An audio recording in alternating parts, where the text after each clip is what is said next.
Saya Shirley Worth.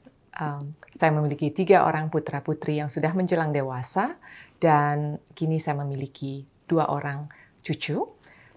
Saya sendiri adalah praktisi hidup sehat dan fitness.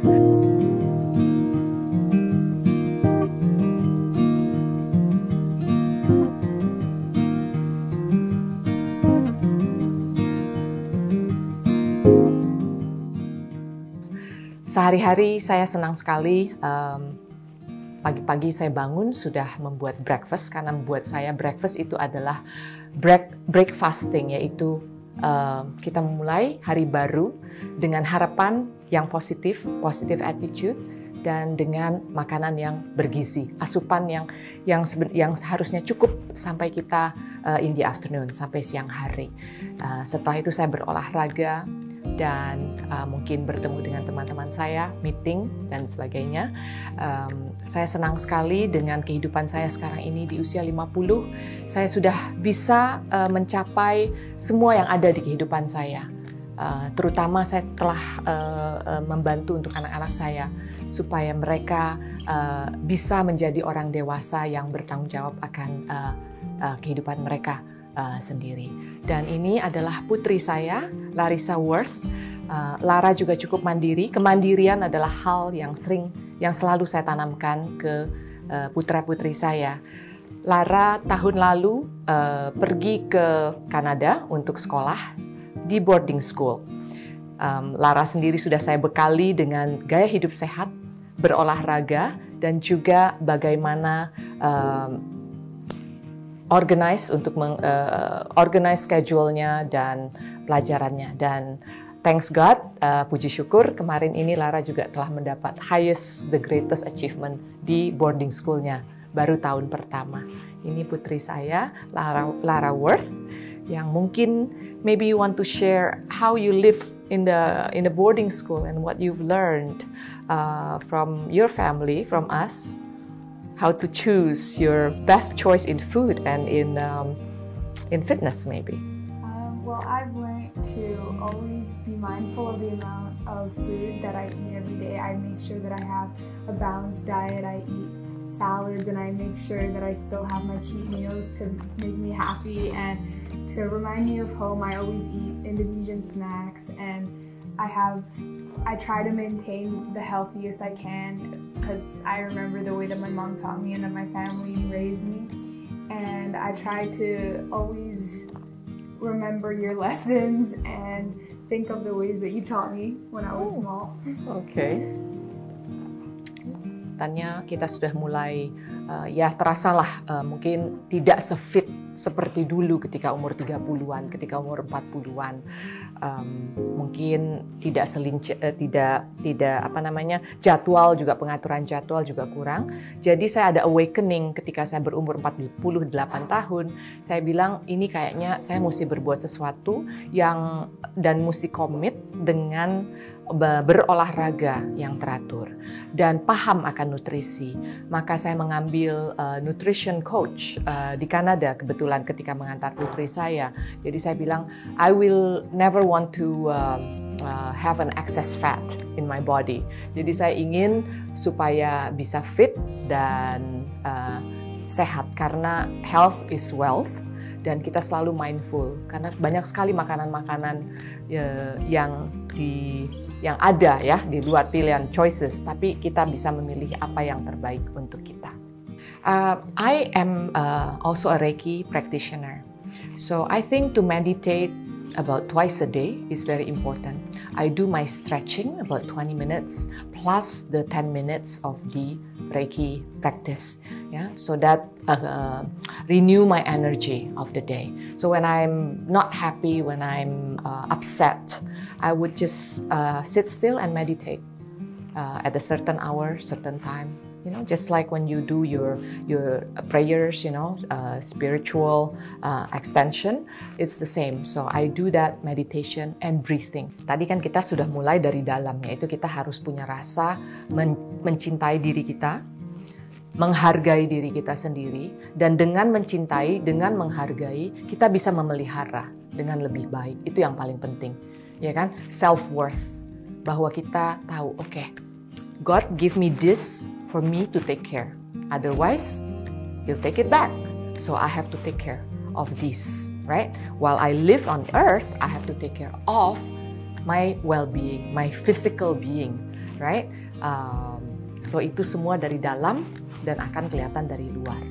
Mau Photoshop, mau edit, mau social media dan sebagainya, itu semu. Itu semua adalah tren, ya kan? Tidak akan selalu bertahan. Besok ada lagi yang lebih canggih, besok ada yang lagi lebih canggih, ya. And when you keep on going on to wanting to look better and better, you'll never be happy.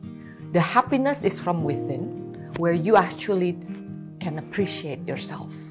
When you can actually say, hey, I'm worth it.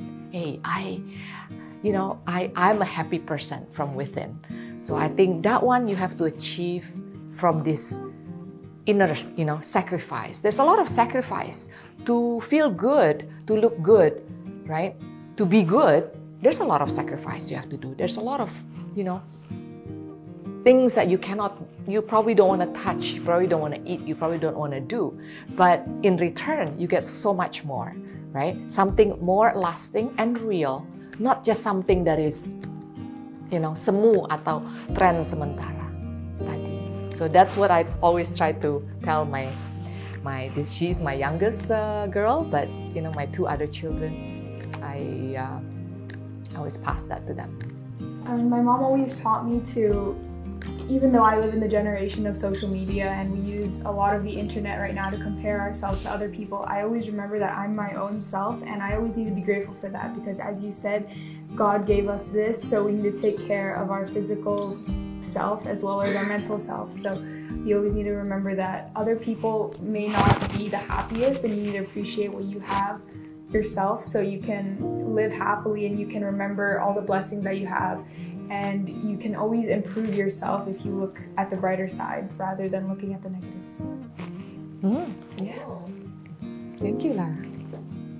I know that there are people better than me, but I know that myself, I am happy with myself and I love myself. So the negativity online doesn't bother me. I've learned not to care about what other people think of me. So I've kind of learned from my family, from my friends, and from everybody else to always just not care about the negativity online, because in the end what matters is your own opinion.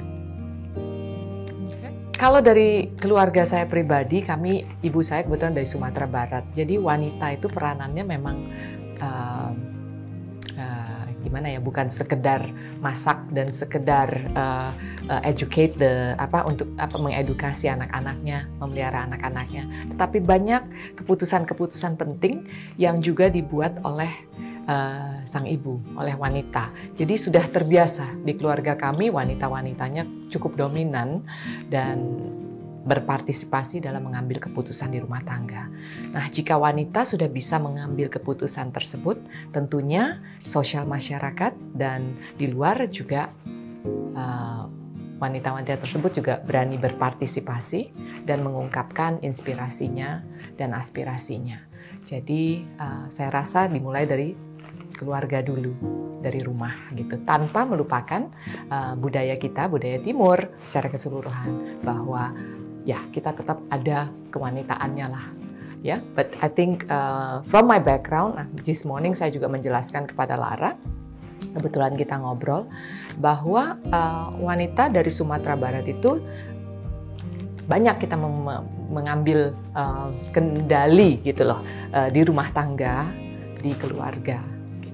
Well, I see my mom as